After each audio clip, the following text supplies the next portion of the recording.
মালদহ জেলার শামসি গ্রাম পঞ্চায়েত এলাকায় এক চাঞ্চল্যকর ঘটনা।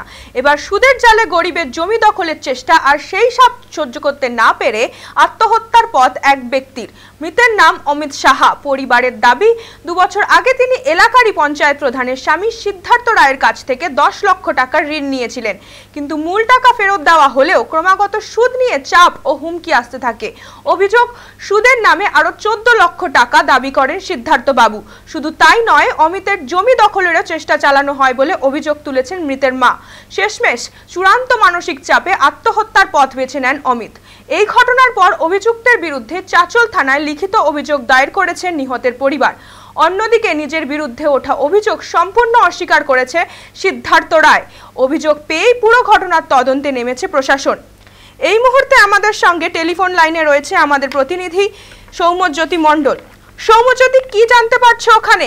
দেখো পায়েল, তোমাকে জানিয়ে রাখি, মৃত যুবকের মা গৌরী সাহার যেটা অভিযোগ যে শামসির পঞ্চায়েত প্রধানের স্বামী তার কাছ থেকে ওই যুবক 10 লক্ষ টাকা ধার নিয়েছিল। পরবর্তীতে সে 10 লক্ষ টাকা পরিশোধ করে দিল। সুদের যে টাকা সেই টাকা বাকি ছিল, কিন্তু প্রথমে বলা হয় যে সুদের 5 লক্ষ টাকা, কিন্তু পরবর্তীতে দাবি করা হয় সুদের 14 লক্ষ টাকা। এবং এই টাকার জন্য ক্রমাগত চাপ দিতে থাকে শামসির পঞ্চায়েত প্রধানের স্বামী তথা তৃণমূল নেতা, এবং সেই চাপের কারণেই অবসাদ থেকে আত্মহত্যা বলে অভিযোগ ওই যুবকের মায়ের, এবং এই নিয়ে তারা মহকুমা শাসকের কাছে লিখিত অভিযোগ দায়ের করেছে। অনেক ধন্যবাদ সৌম্যজ্যোতি আমাদের সঙ্গে থাকার জন্য।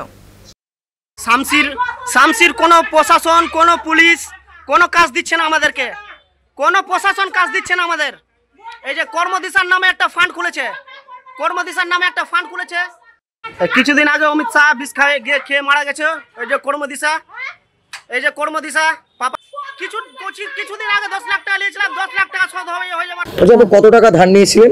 10 লক্ষ টাকা। সেই টাকা কি শোধ হয়েছে? সেই টাকা আমরা মানে কষ্ট করে গরিব মানুষ হয়ে তাও আমি 10 লাখ টাকা ওকে শোধ করেছি। আচ্ছা, আর কত টাকা ইন্টারেস্ট পাবে? আর 5 লাখ টাকা পাবে। সেটাও কি আপনারা চেয়েছিলেন শোধ করতে? হ্যাঁ, চেয়েছিলাম আমরা কি 5 লাখ টাকা শোধ করে দেবো। তার সাথে হিসাব করতে গেছে তো বলে 14 লাখ পাবো আমরা। এই 14 লাখ টাকা কিসের টাকা ও ডিমান্ড করছে? ওই 10 লাখ টাকার ডিমান্ড করছে সুদের। কিন্তু আপনারা তো টাকা দিয়ে দিয়েছেন। না, আমরা টাকা দিয়ে দিয়েছিলাম, তাও সুদের মধ্যে বলে 14 লাখ সুদ পাবো আরো। বউ কি প্রধান? হ্যাঁ। কোন দলের প্রধান?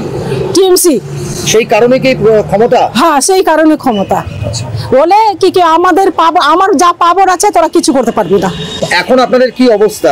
আমাদের খুবই অবস্থা। আমার ছেলের বিচার চাই।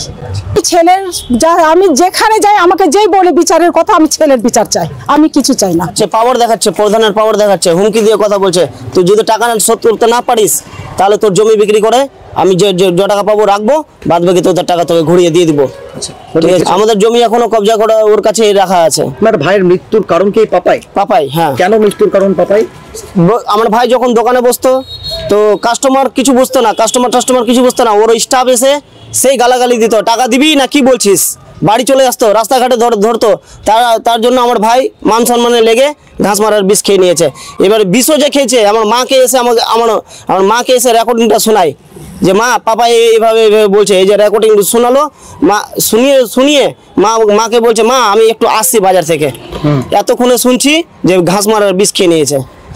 এখন চাইছি আমার ভাইকে যে মার্ডার করেছে তার শাস্তি চাই আমি। অভিযোগটা সম্পূর্ণ ভিত্তিহীন এবং এর কোনো ভিত্তি নেই, এই ব্যাপারে আমি কোনো মন্তব্য করতে চাইছি না। আপনি কি টাকা ধার দিয়েছিলেন এর আগে কখন? আমি এগুলো ব্যাপারে কোনো মন্তব্যই করতে চাইছি।